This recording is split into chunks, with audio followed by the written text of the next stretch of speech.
ജനസംഖ്യ അടിസ്ഥാനത്തിലുള്ള ലോക്സഭാ മണ്ഡല പുനർനിർണയത്തിനെതിരെ പ്രതിഷേധം കടുപ്പിക്കുകയാണ് ദക്ഷിണേന്ത്യൻ സംസ്ഥാനങ്ങൾ.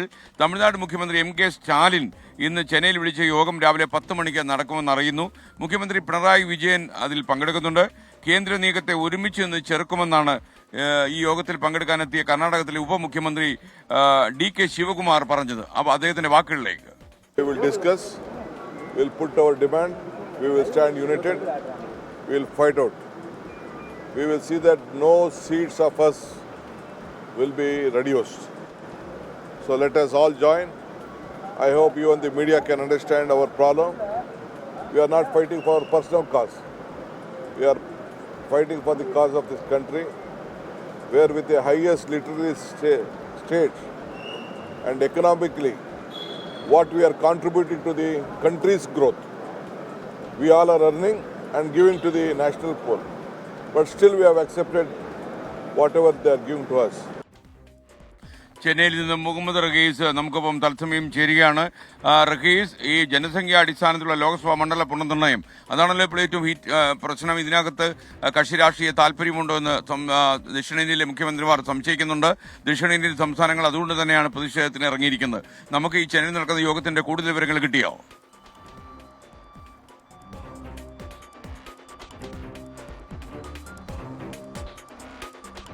ഏതാണ്ട് 10 മണി കഴിയുന്നതോടുകൂടി തന്നെ യോഗം തുടരും. 2.5 മണിക്കൂർ നീളുന്നതാണ് യോഗം. അതിനുശേഷം 12:30യോടുകൂടി ഈ യോഗത്തിന്റെ പ്രധാന നേതാക്കളൊക്കെ മാധ്യമങ്ങളെ കാണുമെന്ന് അറിയിച്ചിട്ടുണ്ട്.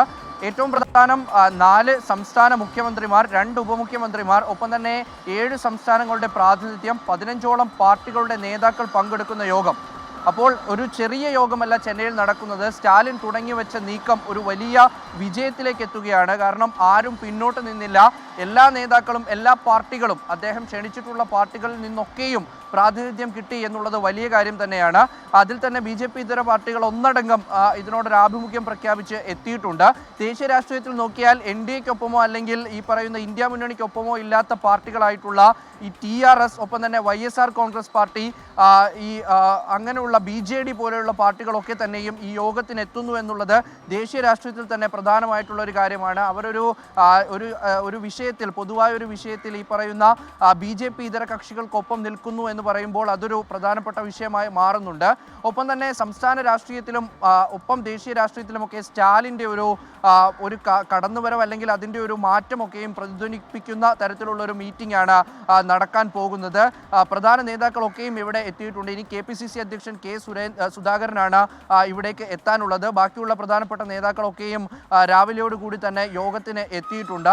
വിശദമായി കാര്യങ്ങൾ ചർച്ച ചെയ്ത് ഒരു കമ്മിറ്റി ഉണ്ടാക്കി ആ കമ്മിറ്റിയിൽ മേൽ തുടർ ചർച്ചകൾ നടത്തി കേന്ദ്രത്തിനെ സമീപിക്കാനാണ് ഇപ്പോൾ തീരുമാനിച്ചിട്ടിരിക്കുന്നത്. ഇന്ന് രാവിലെയോടുകൂടി ആ കമ്മിറ്റിയുടെ അധ്യക്ഷൻ ആരാണ്, ഒപ്പം തന്നെ അതിൽ ഏതൊക്കെ അംഗങ്ങൾ ഉൾപ്പെടുന്നു, ഏത് തരത്തിൽ കേന്ദ്രത്തിനെ സമീപിക്കണം, ഈ ഒരു ഡീലിമിറ്റേഷൻ ഏതൊക്കെ രീതിയിൽ ഈ ദക്ഷിണേന്ത്യൻ സംസ്ഥാനങ്ങളെ ബാധിക്കും തുടങ്ങിയിട്ടുള്ള കാര്യങ്ങൾ വിശദമായി ചർച്ച ചെയ്യും.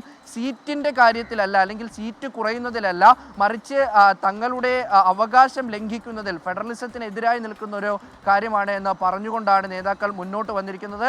BJPയുടെ നേതൃത്വത്തിൽ ഒരു ഭാഗത്ത് പ്രതിഷേധത്തിനും സാധ്യതയുണ്ട്. എന്തായാലും യോഗം അല്പസമയത്തിനുള്ളിൽ ആരംഭിക്കും. SKN.